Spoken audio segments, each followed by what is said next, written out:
गोपालपुर रे बिजु जनता दल पक्षरु एक सांबादिक सम्मेलन अनुष्ठित। गोपालपुर निर्वाचन मंडली बिजु जनता दल पक्षरु आज संध्या 6टा समय रे एक सांबादिक सम्मेलन कराई। उक्त सम्मेलन रे गतकाली गंजाम जिला बीजेपी दल पक्षरु सांबादिक सम्मेलन करी ब्रह्मपुर पूर्वतन विधायक श्री विक्रम कुमार पंडा चरित्र उपर जो टिप्पणी करा जायथिला से नहीं बीजेडी दल पक्षरु घोर निंदा करा जायछि। निर्वाचन समय रे बीजेपी रे जोग दैथिबा श्री पीतवास पंडा गतकाली सांबादिक सम्मेलन रे पूर्वतन विधायक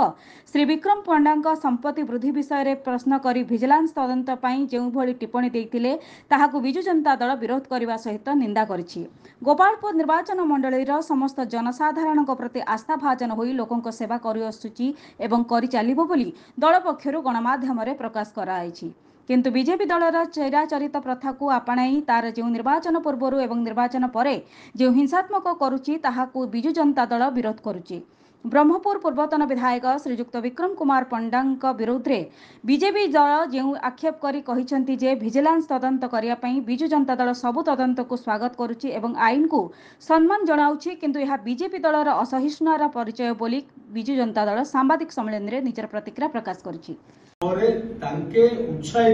अत्यधिक उत्साहित होई तांको लोकंकु तांकर कर्मी को विभिन्न जगह रे उसुकेई बिजु जनता दलर साधारण लोक साधारण व्यवसाय करुवा व्यवसायी किंबा ग्रामवासी मानकर मनर गोटे आतंकर वातावरण सृष्टि करने आज संकल्पबद्ध जोटा कि काली आमर पुराणा बंधु काली कहते प्रेस मीट रे जे बिजु जनता दल सन्निपात विकल कार्यक्रम एटा नुह तांके केबे देखि नथिले आज देखुचंदी जो ओडिया रे गोटे प्रवाद अछि देखिया लोक झुरुझुली बोला न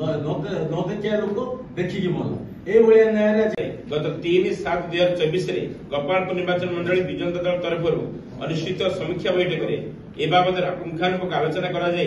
आगामी दिन में गठनमूलक विरोधी दल भूमिका ग्रहण करने प्रस्ताव पारित होता। किंतु निर्वाचन समय रे बीजेपी रे जोग देइथिबा श्री पीतवास पंडा गतकाली सांबादिक सम्मेलन में जो प्रतिक्रिया रखिले आमे अचंबित निजर व्यक्तिगत स्वार्थ को चरितार्थ करने श्री पीतवास पंडा या पूर्व कांग्रेस दल दिन दल को निज कब्जा रखा उद्यम करुଥିଲେ।